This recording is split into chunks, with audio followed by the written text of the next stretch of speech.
Y desde este punto continuamos en esta segunda parte el recorrido hacia la laguna para profundizar sus historias y leyendas con don Alfonso López. Justo en esta entrada, a mano izquierda, hay una corraleja hecha totalmente en piedra natural, el cual pues se desconoce su creación y no es tan visible porque pues está montada, está abandonada.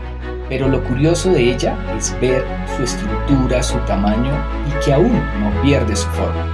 En el municipio de Tena, Cundinamarca, y a 12 kilómetros del casco urbano, encuentran la vereda Catalamonte y en ella un encanto natural biodiverso de la cuenca baja del río Bogotá, llamada por su nombre original Tenazucá. Considerada como la única laguna sagrada de los muiscas, se llegó a llamar la Laguna de las Tristezas y de ella se conocen muchas leyendas, como la de los actos ceremoniales que realizaban los Zipas, la de Cana, Dios del Trueno, entre otros.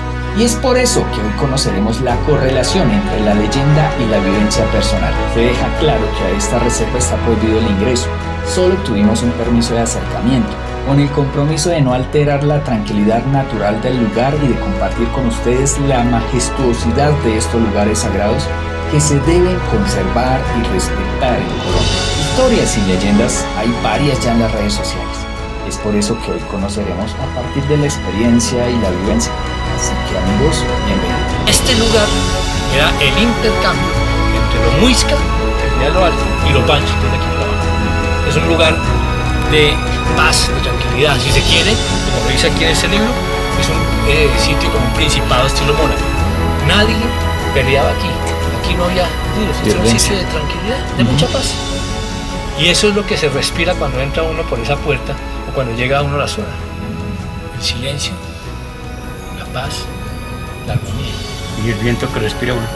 Por eso no puede ser un sitio de turismo abierto. No puede ser. Que ve que esto es una apuesta por un bien común, por proteger un bien común.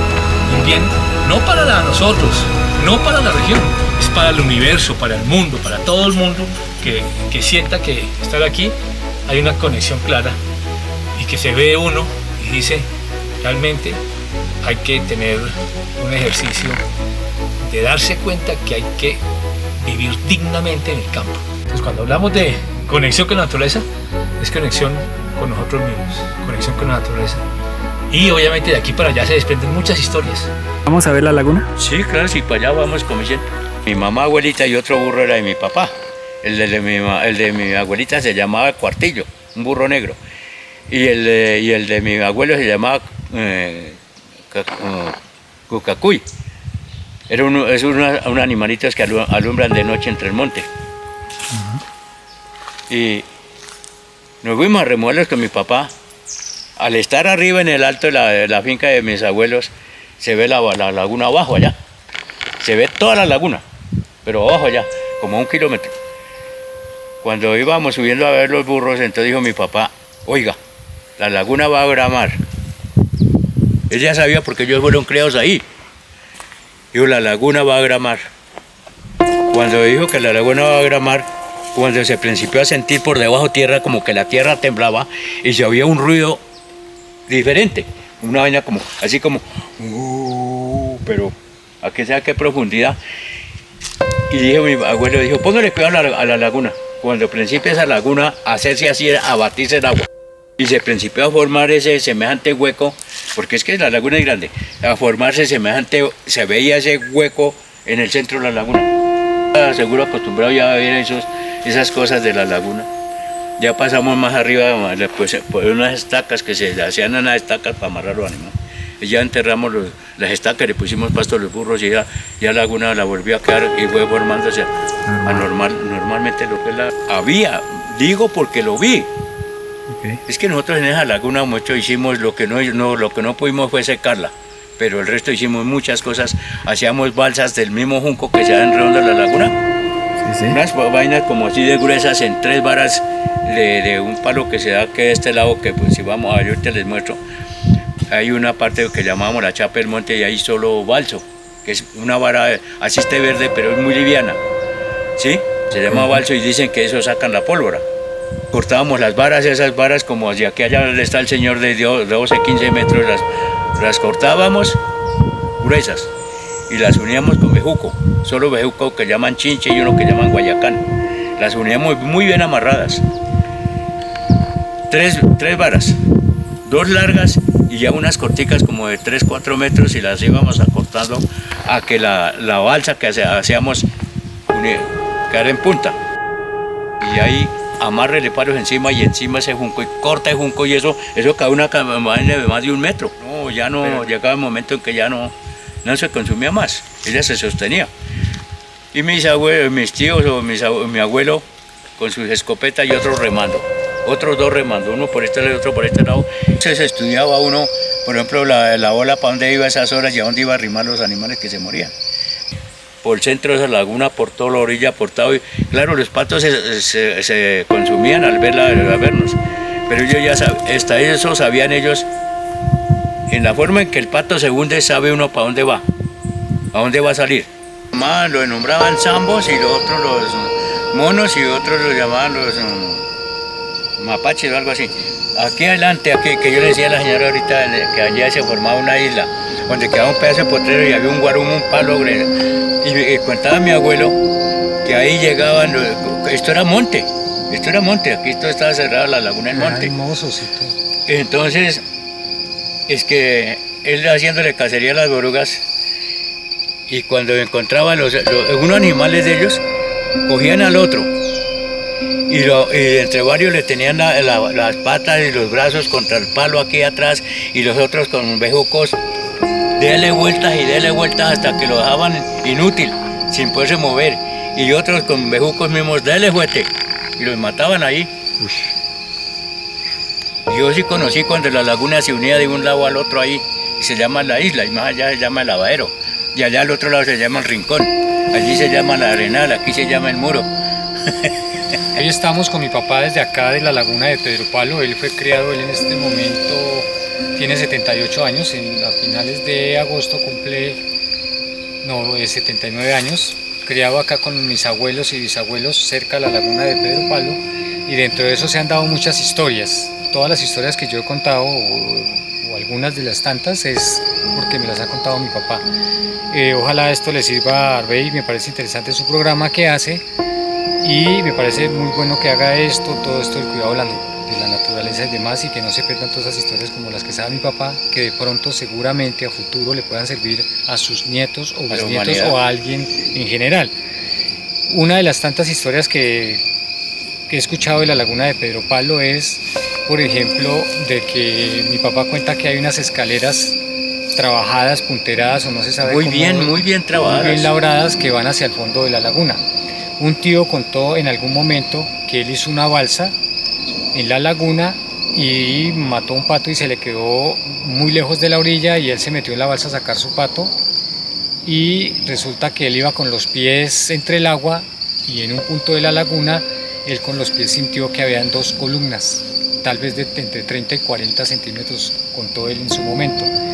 Y él siguió con el cuento de los patos, pero él en un momento se paró en las 2 columnas, se paró entre el agua, porque él sintió las columnas, se paró entre el agua, puso los 2 pies, quedó fuera de su balsa y le pareció raro, pero él iba pues detrás de su pato, ir a rescatar su pato que había matado, y siguió, dice que por ahí unos 5 o 10 metros, pero le causó demasiada curiosidad que tal vez como hacia la mitad de la laguna hubieran esas 2 columnas, entonces él se devuelve a buscarlas y ya no las encuentra. De las tantas historias que pueden haber, de las que me acuerdo en este momento, también contada por otra persona que vio cerca de la laguna, es que ella vio algunos ovnis saliendo a las 6 de la mañana y llegando de noche, unos platillos plateados, sumergirse entre el agua, y que en algún momento que ellos, no sé si entraron o salieron, se quemó el junco de la laguna. Pero no se sabe si siempre ha pasado ese fenómeno o es solamente ahora. Nosotros con mi hermano Omar atravesamos algún momento nadando esta laguna de orilla de extremo a extremo. Pues gracias a Dios no nos pasó nada, pero nos había podido pasar alguna cosa.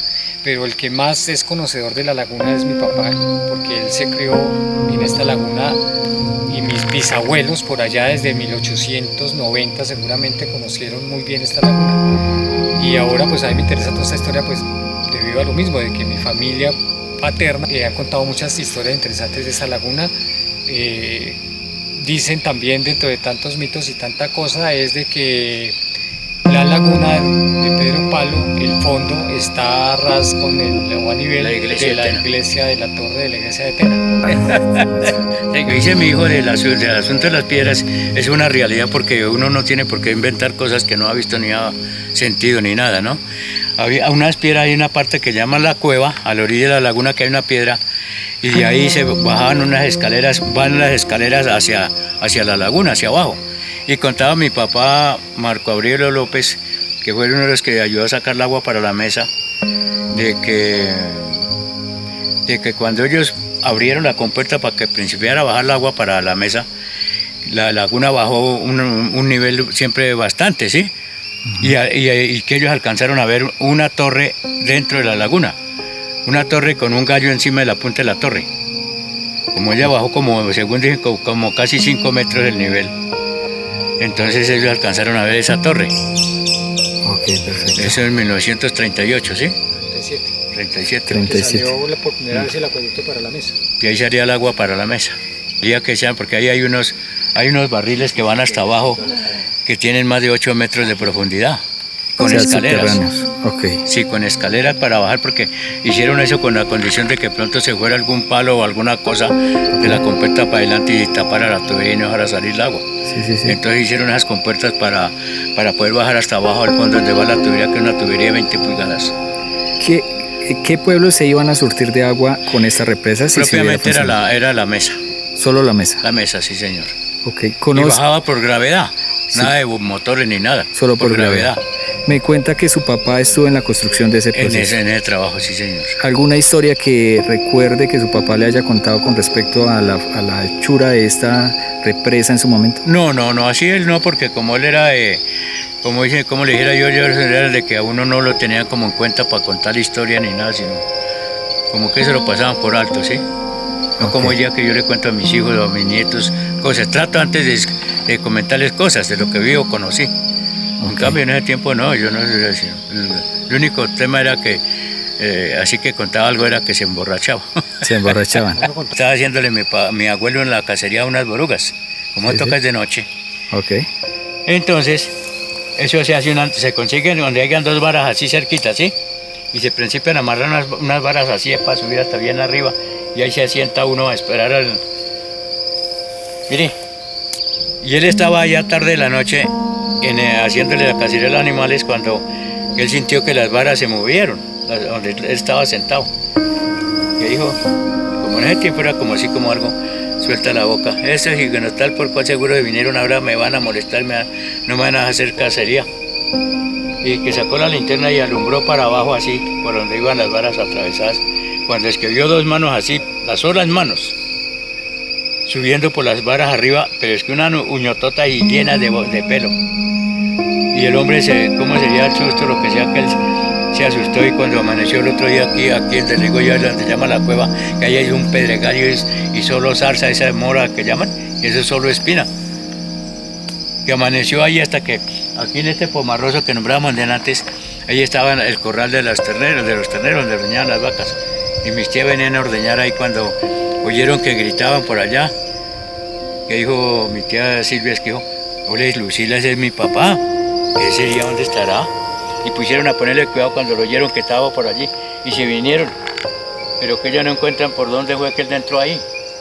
Que toda la juventud que se está criando y se está formando hoy día, que sea consciente de que no hay que acabar con la naturaleza, que hay que conservarla, porque gracias a la naturaleza es que nosotros tenemos vida. A nosotros nos hubieran enseñado desde un principio que la naturaleza había que cuidarla, no insistiríamos en lo que estamos insistiendo hoy día. Pues no, agradecerle a mi papá que vino a acompañarnos, a don Arbey, que se hizo ahí de amistad, que ha estado en mi casa y se hicieron sus videos, que ojalá sigan viendo su canal, porque me parece muy interesante todo esto que se haga, y sobre todo con estas grandes reservas naturales que tenemos, que no se ven todos los días, como la laguna de Pedro Palo. Obviamente no se puede ingresar porque está custodiada de cierta forma por la CAR y otros vecinos, y me parece muy bueno, muy interesante, en pro de la naturaleza, de los animales y demás. y pues agradecerle a mi papá que vino, que nos acompañó, que es el que conoce más la historia, más la región de sobre la laguna, y que lo que mi papá dice es cierto, o sea, esto si no lo ayudamos a cuidar entre todos la naturaleza, pues un día esto será un peladero, por no decirlo menos. Entonces muchas gracias a don Arley por venir, a sus amigos, a sus compañeros, y que sigamos viendo estos canales que son interesantes. Muchas gracias. Nuevamente a todos muchas gracias por quedarse hasta el final. Recuerden que esto es Y al fondo que Colombia. Seguimos recorriendo y respetando. Que cualquier cosa que se les ofrezca mientras yo pueda servirles, les serviré, siempre que me inviten, ¿no? Gracias a todos y nos vemos hasta en una próxima oportunidad. Chao, chao.